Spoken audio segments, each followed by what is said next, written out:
or somebody made you mad. See, when I was growing up, I grew up in the same church all of my life. My mama didn't leave just because she got mad at the preacher. Oh, absolutely not. We were taught faithfulness, and even if we were mad, we kept coming to the house of God. Our feelings were hurt, but we kept singing in the choir, kept ushering on the usher team, kept working in the children ministry, and we kept calling on Jesus until he healed our broken heart. And we learned something about faithfulness. We learned that there is a process that you can't hide from forever, and you can't run from forever. I don't care what anybody says. There is a difference between a homemade red velvet cake and a Duncan Hines red velvet cake. Oh, yes, Lord. The homemade now, it may be a little more messy, and it may cost you a little more money, and it might take you a little bit more time, but the process sets it in a category all by itself. And we don't like the process because we think of it as a waste of time. It seemed like such a waste of time for the children of Israel to spend 40 years going to a place that they really could have went in 3 days. What was that about? Somebody shout, the process.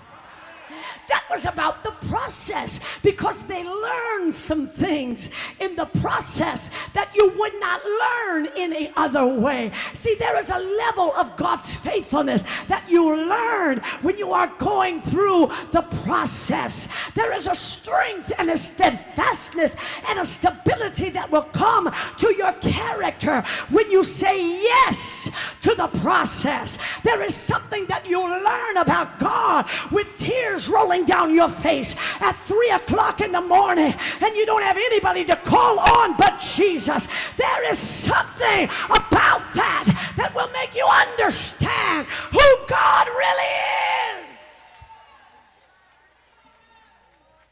It's the process, and it's painful.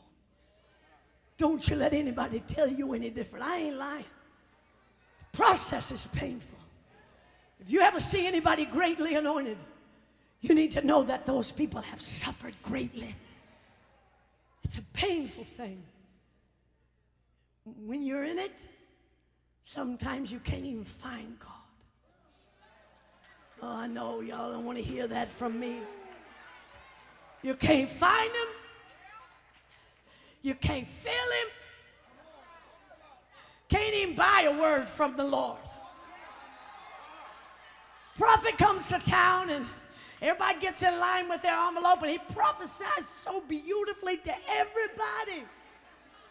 And you're the next in line, and you give him your $100, and he says, praise the Lord.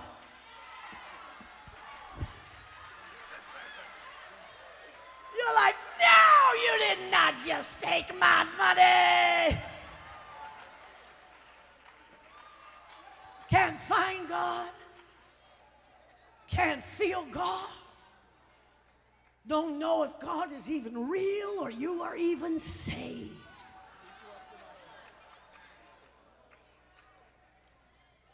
But in spite of it all, you just keep on coming.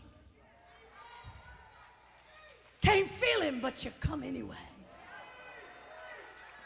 Can't see him, but you come anyway.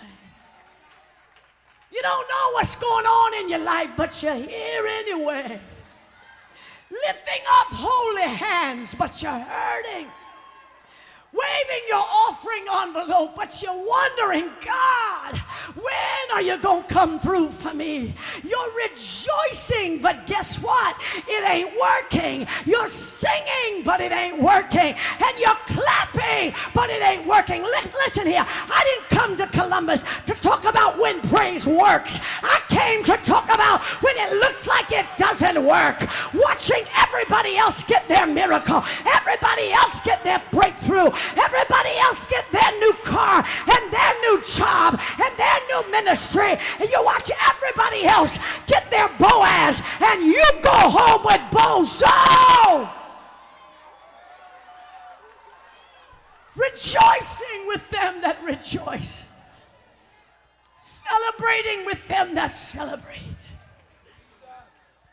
You're hurting, but you're celebrating. Legs are swollen up, but you're still standing up giving him glory. Weak in your finances, weak in your faith, weak in your physical body,